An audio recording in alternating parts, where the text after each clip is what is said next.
president earlier said that, of course, people must not sell their land. They must hang on to their land. But there are talks of expropriating land without compensation. That's gaining momentum. But there's no synergy among those who are raising the issues. The president and other political formations, such as the EFF, recently emphasized the need for this to be expedited. That's the land issue. There's also general agreement that black communities continue to languish in poverty, while descendants of those who were dispossessed and the ancestors of the land, they benefit from the riches. Black first, land first. Lindsay Marsdorp now joins us to extend the conversation. Mr. Marsdorp, a very good morning to you and welcome.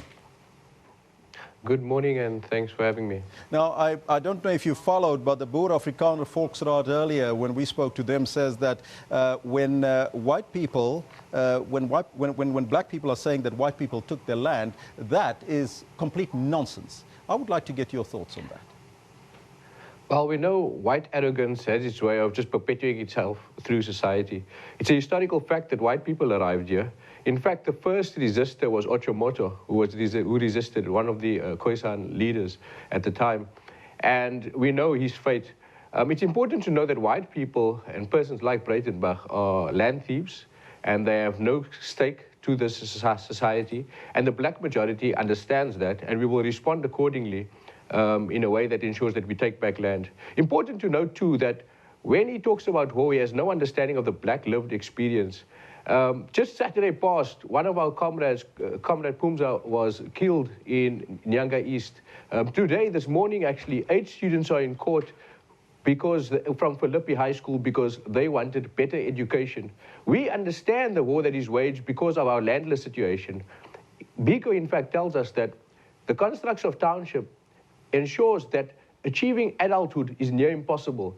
So when Mr. Breitenbach talks about war, our perpetual existence as black people is within war that is being waged against us. What we say as black first, land first is we must unite. All political movements, all black people must come together, understanding that we have been dispossessed, oppressed, and left landless. We must call for an imbizo, a land imbizo, and we must come together. And principally, we must take back the land. Practically, we must ensure that black people's land gets returned to the black majority. So your policy is then that land should be expropriated without without compensation as well? Definitely, definitely. We cannot pay for something that is stolen. I mean, if you steal somebody's car, how is it that you then expect that person to buy it back from the person who has stolen it? It just doesn't make any logical sense. It's obvious, it's common sense that the land that was stolen cannot be bought back. In fact, it would be a crime if it is bought back. It is a crime that is being bought back. But also, we must understand that it will take another 100 years to get 30% of the land. It has taken too long to buy back the stolen land. It is wrong and unethical. And black people have come together now and realized that it is wrong. How we unite now and principally take back the land is the question that we pose. And we as BLF, we think, and it's time that we meet and continue to foster peace amongst blacks and wage war against the enemy who has stolen the land from the black majority. Now, we know that government is busy with laws and policies to enable the speedy land reform, including land expropriation without compensation, as provided for in the Constitution. So there's a constitutional means to that. But do you think that these goals will be achieved overnight? Because it has taken us 23 years as we stand, and the land question has not been resolved as yet. Look, there's no other way to take back the land but through black unity.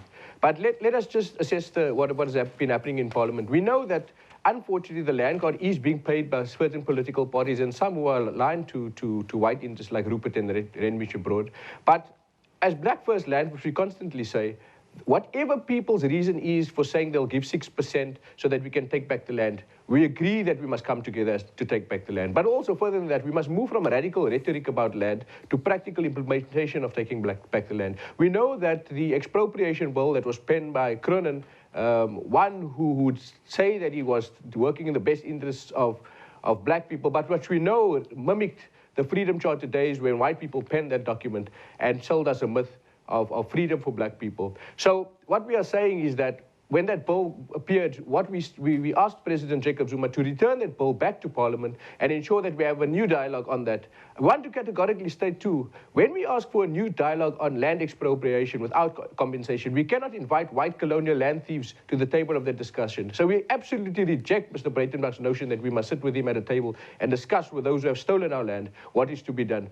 So BLF's position is that we will continue to work with those in Parliament and speak to those who can push for a radical change of the policy so that it can indicate land return without compensation. But at the same time, we'll continue with our land petition to mobilize and ask a poll, a national poll of should black people buy back the stolen land. And we must say it's been a resounding response from all political formations and all black people to say that it is impossible that black people should buy back stolen land. But we'll also continue our program of actually targeting white-owned in-use land, the land that is owned by people like Johan Rupert, and finding out and doing our research and even taking those land, as we have seen in Mamelodi and in other parts of the country as well. So we'll use all means to take back land, but principally, black people must now come together. We must put away our political and all these petty differences and ideologically understand white people came and they were united in stealing our land. They divided it fairly amongst themselves, the British and the Dutch. And so we cannot now be divided in our quest for land. We must take back the land. And when we say land, we mean the land and everything that is under the soil, on top of the soil, even the air that we breathe. Everything must belong to black people. And we must ensure that we can destroy corruption, we can destroy landlessness in particular, and then we can also give people free decolonized education. And most importantly, dignity to black people. Mr. Marsdorf, we are continuously being told that if the land is being taken without compensation, that will end up like Zimbabwe. Your thoughts on that? Because it seems like that's what the Afrikaner Volksraad is driving to. Well, the fears around Zimbabwe is simply because black people actually have land. White people don't want black people to have land. That is the fear. The fear is nothing more and nothing less. Of course, we know the Zimbabwean situation. There's three things that we could say on that. The one is that economic sanctions, the oppression of black people have rightfully taken back what is theirs, maintains itself at the international level.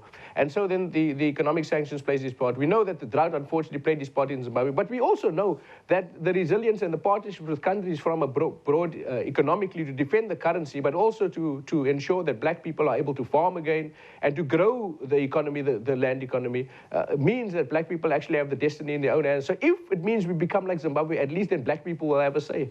We know right now black people remain landless. We remain in the pockets of white monopoly capital because we have to eat their food, their GMO food that kills us and destroys us and gives us diseases like cancer.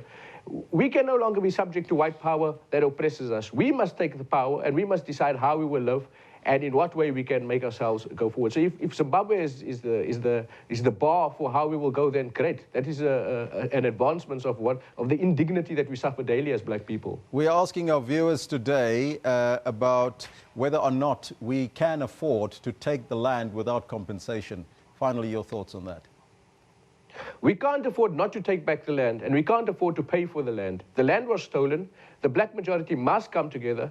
We as BLF, we must, I think now, we must propose that black people from all movements and political organizations come together and have an imbizo of some sort on land and discuss it and go forward and actually make a call, a genuine call, not only to the black majority, but also a call that is in action, that takes us forward and takes back the land for the black majority so that we can all have dignity. Mr. Marsdorf, I thank you so much for your time joining us there in our Cape Town studio.